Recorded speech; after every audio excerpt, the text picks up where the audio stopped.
Welcome, everybody. Let's begin with opening prayer. Dear Lord, thank you for waking us up this morning. Thank you for bringing us to this meeting and calling us all to be part of the 144,000. Please give us an understanding of what we're about to present so that we can be able to teach the others and so that we can continue to remember who we are in this world. We love you. Thank you for first loving us. Amen.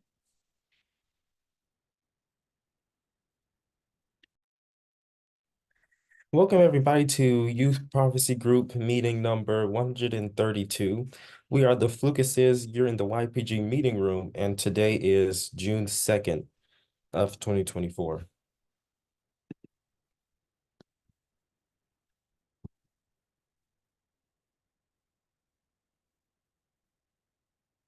You're muted. So the title of today's lesson is 2024 Mid-Year Summary. In this lesson, we're going to be reviewing what we have discussed in our last 4 YPG meetings from lesson 128 to 131, which is all the lessons we've done this year so far.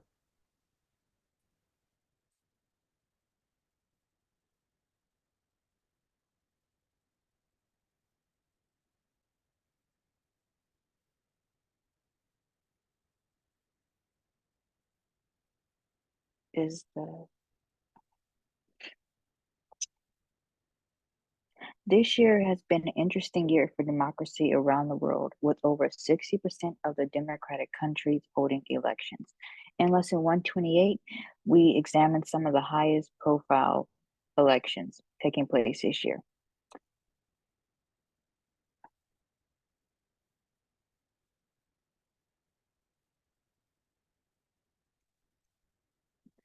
A few days ago, one of the elections we spoke about took place in,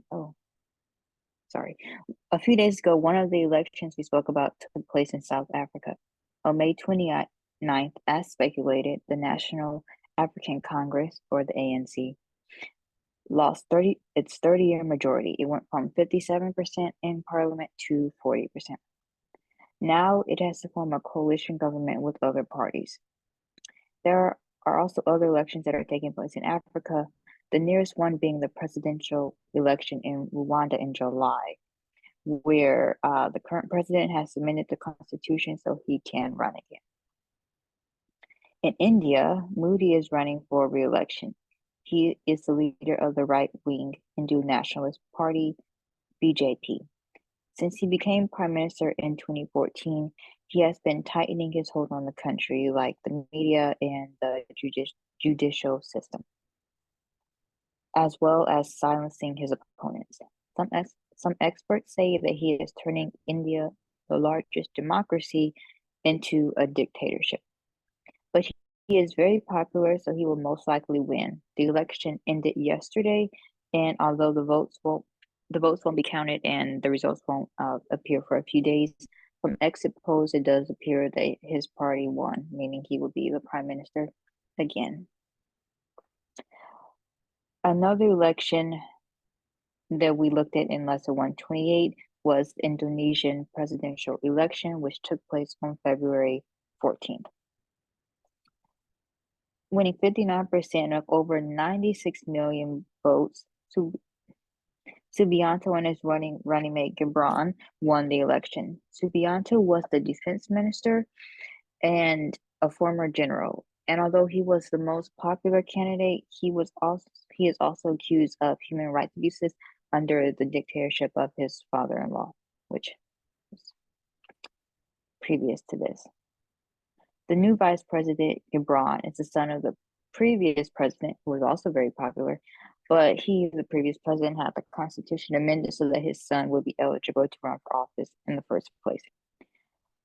So the current leaders of Indonesia aren't really, as we can see, the best people. They're trying to hold on to power, and they don't have a very, very good track record with democracy. The election was a little rocky, and the other candidates actually plan to contest the results, but they haven't done so yet. Today, is the Mexican presidential election, which is the picture that we saw on the previous slide. This election, one of the candidate most likely to win is a woman. Her name is Claudia Sheinbaum. I'm sorry if I pronounced that wrong, but she's most likely to win. She shares a similar platform to the president, or the president right now, who's about to leave, but she shares a similar platform to him. But either way, Mexico will have a female president after today because her opposition is also a woman. So this will be Mexico's first female president after the election today is over.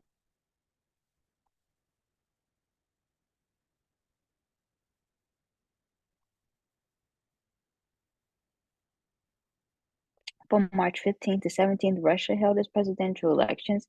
Putin won, of course, with 87.3% of the vote, and several things had happened to lead Putin to securing power again, becoming the longest reigning leader since Stalin. We know one thing they did was amend the constitution so that he could run again, and also the disappearance of his opposition leaders, like the death of Navalny in mid-February, so not too long ago. Another election we looked at was the Taiwanese presidential election, which was held on January 13th, but the winners didn't take office until May. Lai, the former vice president, is the new president, and Hasio, which was a former envoy to the United States, is the new vice president. Lai is from the Democratic Progressive Party, or DPP, and he wants to have a closer relationship with the West. This election puts further strains between Taiwan and China. Another important election this year is the United States presidential election. This one has not happened yet. We know this is between Biden and Trump, as they will face off again. And this election has become even more interesting with Trump being now criminally convicted in court.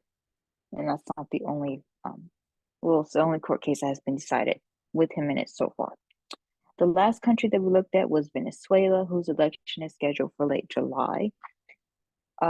In this election, Maduro is running again, but he is basically a dictator and he is infamous for rigging elections. This year, he has promised to allow outside countries to monitor the election so that the United States will take sanction off of their oil. So we will see what happens. So while many of the major elections that we were talking about in Lesson 128 have already happened, there are a few that are still taking place. And the outcomes of these elections say a lot about the state of democracy in the countries that they happened, and also about what the people themselves want.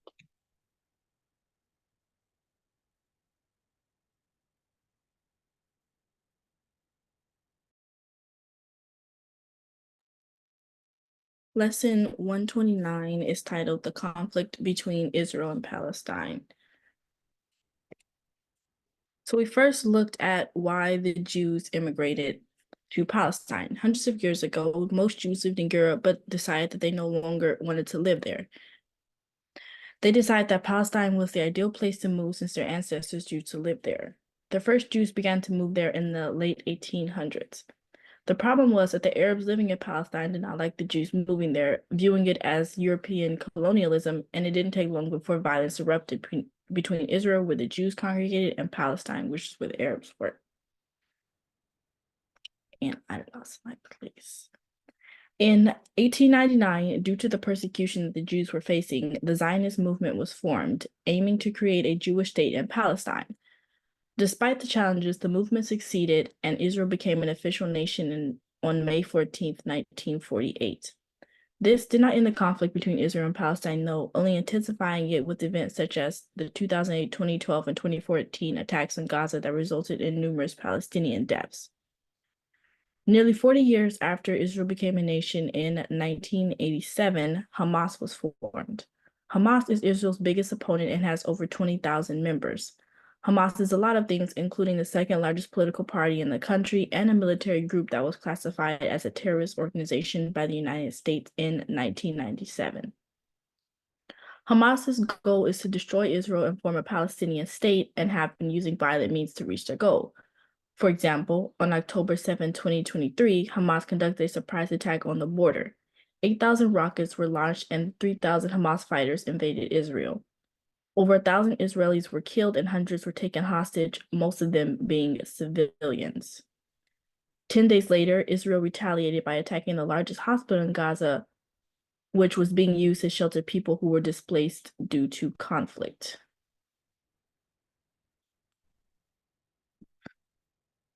One second. Okay. I'm trying to find where I am because I lost my place. 10 days after Israel launched an attack against Palestine on the ground and has since killed over 25,000 people.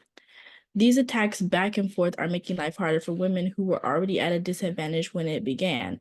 On the Gaza Strip, about 1.9 million people were displaced, and half of those were women and girls. And about 70% of the Palestinian deaths that have occurred have been women and girls.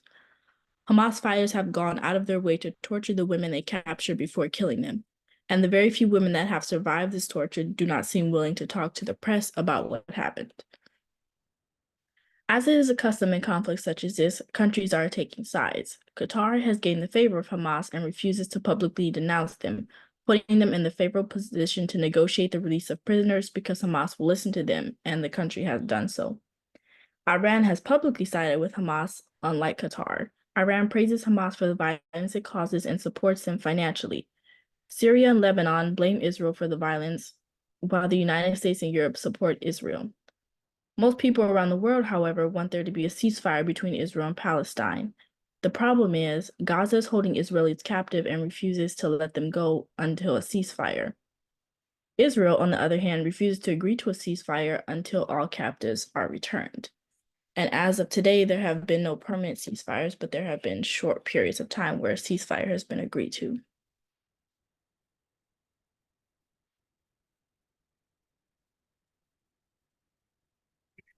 Lesson 130, The Rise of Artificial Intelligence, was presented and published on the 3rd of March, 2024.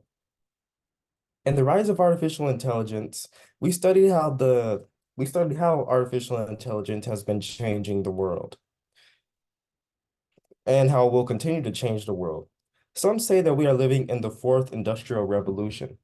So if the invention of the steam engine was the first industrial revolution, and the use of electricity can be seen as the second industrial revolution, the use of computers can be seen as the third industrial revolution, then the recent use of AI and the development of AI can be seen as the fourth industrial revolution.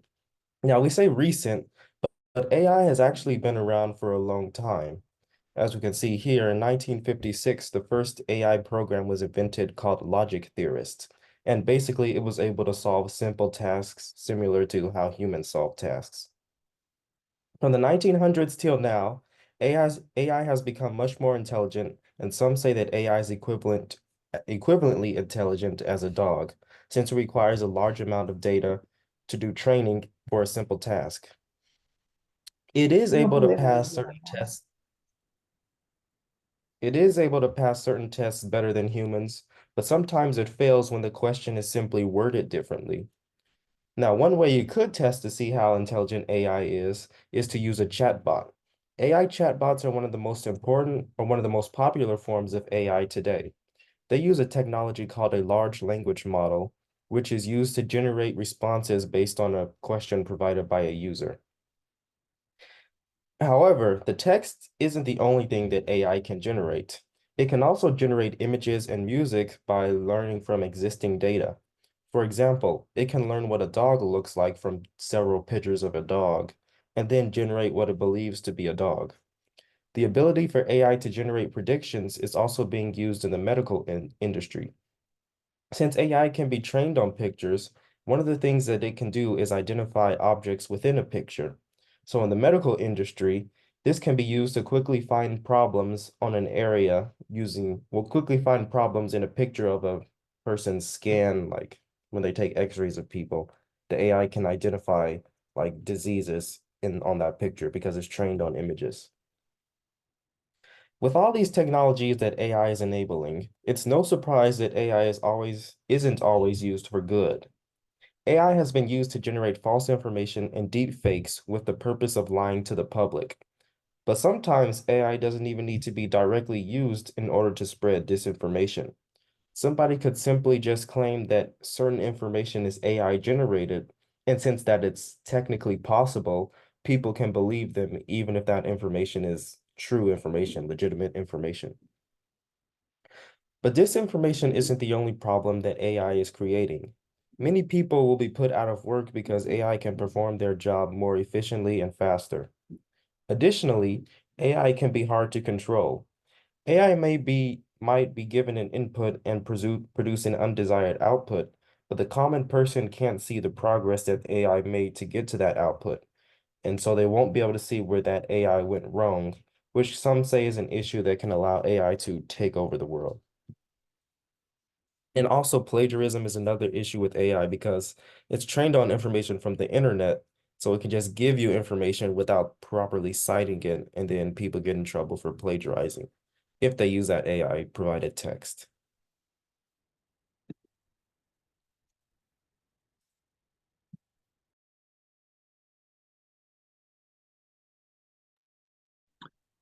Lesson 131.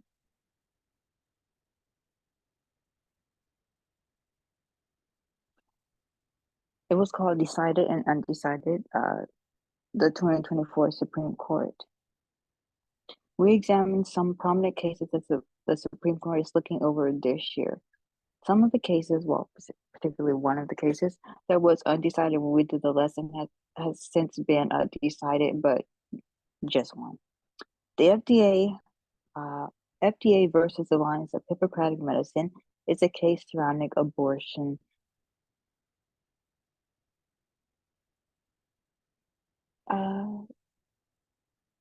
Does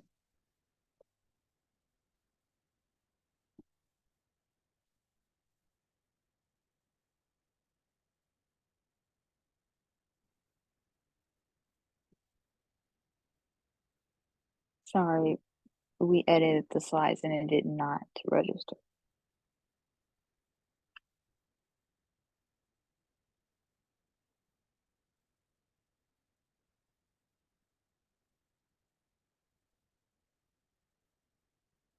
Let's read. FDA versus Alliance of Hippocratic Medicine is a case surrounding abortion access. The alliance is suing the FDA. The alliance is suing the FDA over its abortion medicine over the abortion medicine pill mifepristone. They want the pill to be restricted like it has been in previous years. The Supreme Court still hasn't decided this case, and we really don't know what they're going to do with what they did with Dobbs, and then also, well, Dobbs would point to them restricting the case and signing with the alliance, but also they don't really some of the justices don't think the alliance has the right to sue the FDA in the first place. So we don't really know what's going to happen. Another case that we considered was Fisher versus the United States and Trump versus the United States. We looked at both of them together because they have similar issues. Fisher versus the United States is a case surrounding a man who participated in the January 6th riot and he's trying to get out of the obstruction of a congressional proceeding charge that was leveled against him. This is important because this is also a charge that Trump is charged with. So whatever happens to the man in the Fisher case will most likely happen to Trump.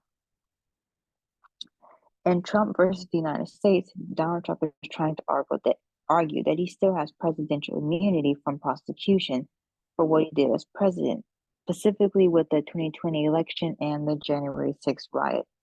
Both of these cases impact Donald Trump and his future in the courts.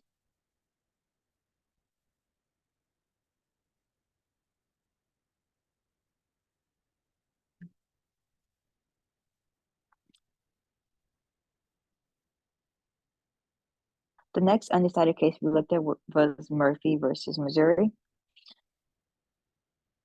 That's not Murphy. Murphy versus Missouri.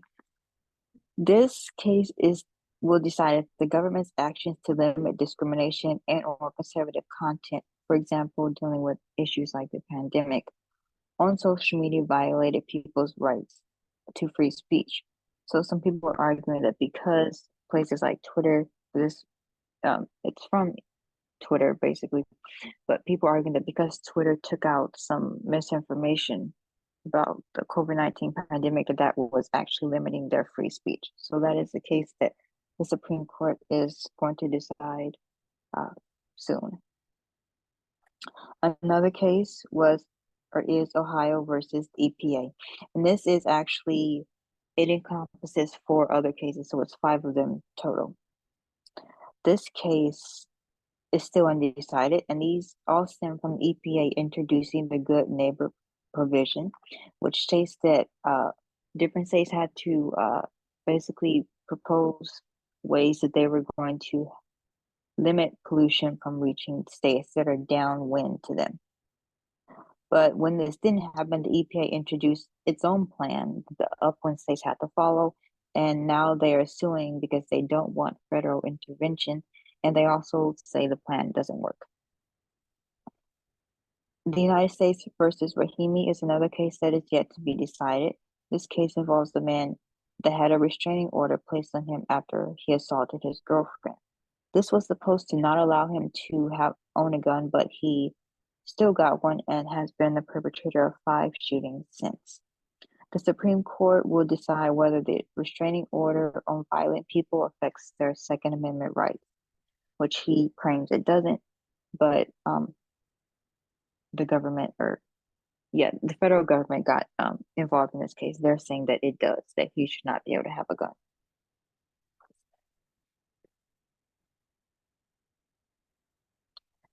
Okay. Now on to cases that have been decided already. The case Alexander versus the South Carolina State Conference of the NAACP was recently decided. The 6 conservative justices decided that South Carolina's congressional map is not gerrymandered to favor Republicans, even though it moved thousands of African American voters to a different district and made the district that they were in originally, which was a swing district, into a now Republican district. These in the lesson this case was decided a few days ago, but of course now it was decided because the court is mostly conservative. They sided with the state and the Republican Party.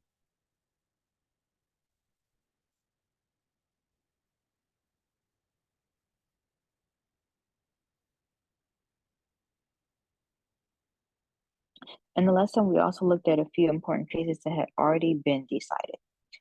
The first was Donald Trump versus Norma Anderson, where the Supreme Court ruled that only Congress can decide if someone is ineligible to run for president. In this case, Colorado was trying to exclude Trump from the ballot because of his involvement in the riot of January 6th and his denial of the election. But the Supreme Court said they cannot do that. Mudrow versus City of St. Louis was another decided case that we examined. In that case, the Supreme Court sided with the woman who was suing for workplace discrimination when she was transferred to a different job. So the Supreme Court said that a job transfer has to disadvantage you in order to claim that you were discriminated against, but it does not have to significantly disadvantage you, which is what the rule had previously been. Finally, we looked at the case of O'Connor Radcliffe versus Granier and Linkty versus Freed. These cases were decided, although the Supreme Court did send them back to lower courts after they released their statement. Both cases dealt with city government officials blocking people from their social media pages after they criticized them for some things that they had done. These people sued, saying their First Amendment rights were violated. The Supreme Court said that if a government official who had authority on the subject in dispute and who spoke with that authority did block these people, then yes, it was against the First Amendment. So these 9 cases that we looked at, or 9 groups, some of them are more than one, they represent a few a few of the cases the Supreme Court is dealing with this year, and they cover important topics to this movement, from climate change to free speech to Donald Trump.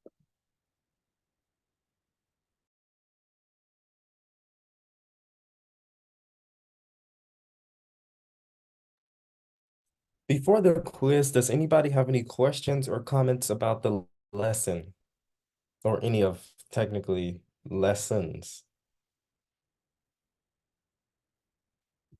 Or questions about the message in general, not specifically about the lesson? Okay, if not, if you do have questions later, you can put them in the. What do you think about the elections this year? Here in the United States. That's my question. The election, it's definitely one of the most important elections, I guess you could say, in US history, because if Biden wins, then you kind of just get 4 years of Biden. But if Trump wins, then you get, well, then you could just say the Sunday law comes, basically the end of the world comes a lot quicker because Trump passes all his anti-equality laws, which brings about all the events that, the Sunday law, the events after that.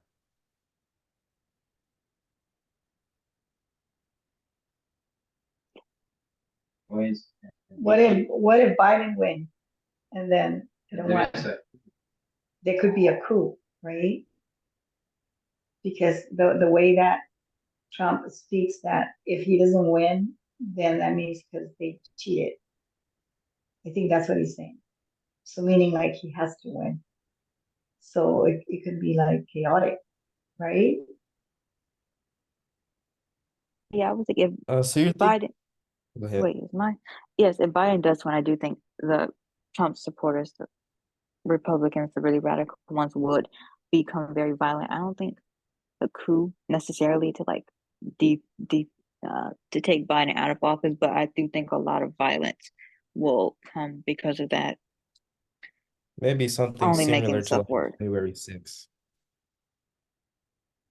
Yes, but I think it will probably be worse. And then we also have to think about the who will take care, who will win the Senate and the House of Representatives. Because if it's not Democrats and Biden wins, well, because if it's not the same party as who wins the president, then nothing will get done in the next 4 years at all. They will just be arguing back and forth. So I don't know. It's very very interesting what happens. I wouldn't say who will win or not. I know some people think that Trump will win because like Biden's already won, but I think it depends. Either way, it's going to be a lot of violence or just bad, because if Trump wins, we know there will still be a lot of violence from his supporters just being crazy.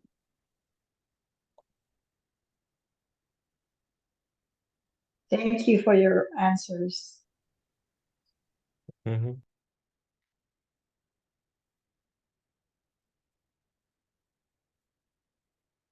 Okay, let's then go to the quiz.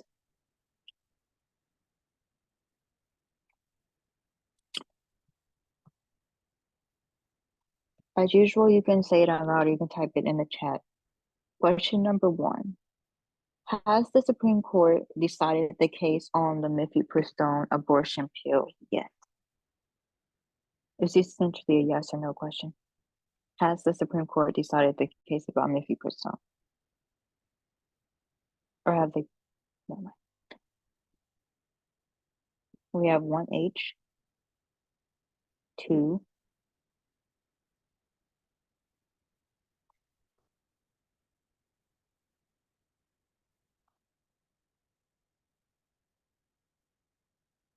3H's. Okay. And correct, the answer is H. The mifepristone case FDA versus Alliance of Hippocratic Medicine has not yet been decided. I didn't mention in the paragraph, but we did mention in the lesson that abortion pills are over 50%. Abortion pills are what are used in over 50% of the abortions in the United States. So to regulate mifepristone again, like it was years ago, I believe the FDA started taking restrictions off in 2019. Well, they have been gradually, but I think 2019 was like the last, no, maybe 2021. But anyway, to restrict it again would hinder a lot more than half of the abortions that happen currently, and that would significantly limit that women's access and their autonomy. Question 2, what industrial revolution are we in?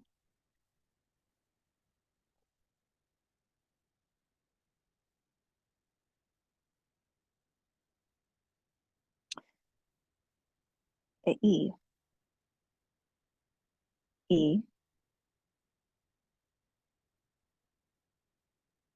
What industrial revolution are we in? Yeah. E. Another E. A C. Next. We're actually in C. There are 4 industrial revolutions. First being the steam engine and all the machines that created 1800s, might have started in the 1700s. And then the second industrial revolution was electricity. That was 1800s. And then computers was the third industrial revolution, which was the 1900s. We're in the fourth industrial revolution, which is the not the invention, but more of the expansion and the like refinement of AI. So we saw that AI was actually introduced first, I think, in the 50s, but it has since the 2010, it has really been gaining a lot of ground and being used much more and actually becoming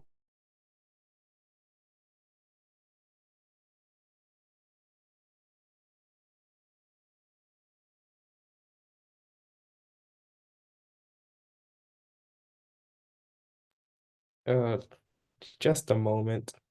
She appears to have frozen in time, but she'll be back in just a minute.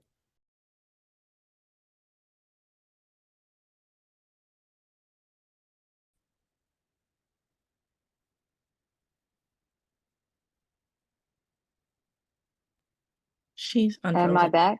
Yeah, you're back. Okay. Did you hear me say next? Okay. Question number 3.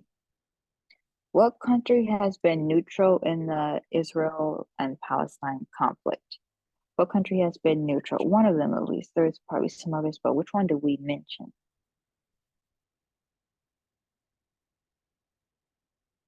You have an F? F.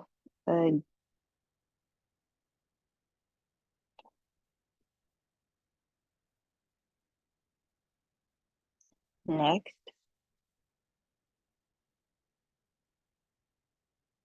F. Qatar. Qatar has been, as we saw, because of their neutral stance, they have been helping negotiate between Palestine and Israel. I saw someone said D. The United States is not neutral. The United States government supports Israel. So yeah, Qatar is the country we're talking about that has been neutral and helping to negotiate between Palestine and Israel.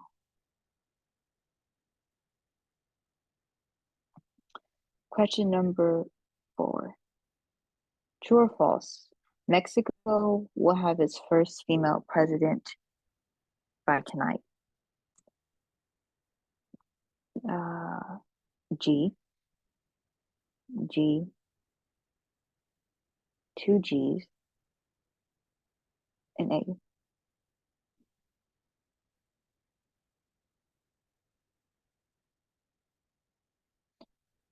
G. Okay, another G.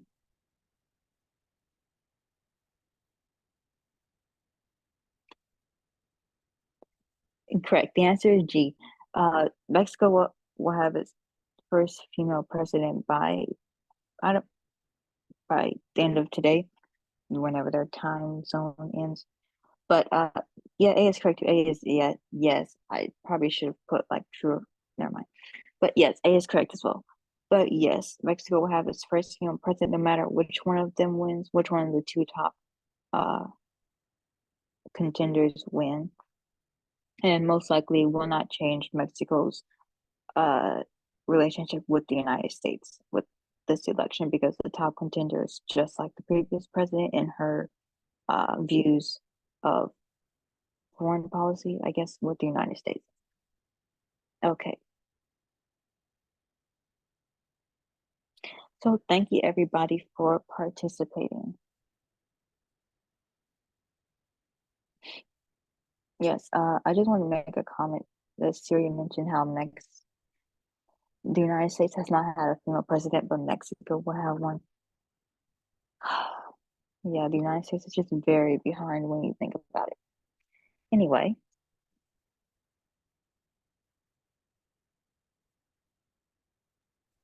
Thank you everyone for coming.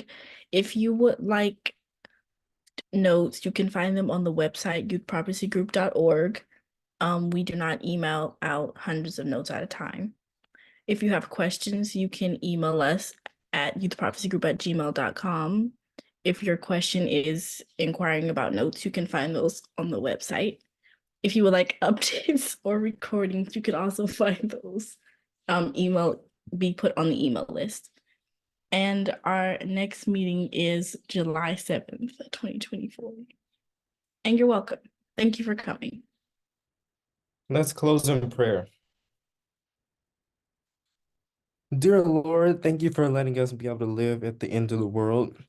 Thank you for showing us what's happening this year, what's going to happen, and how it relates to the reform lines. Continue to give us more understanding of the message, and thank you for showing us what the true message is, equality, and continue to let us understand equality more as we get closer toward the Sunday law. In Jesus' name, amen.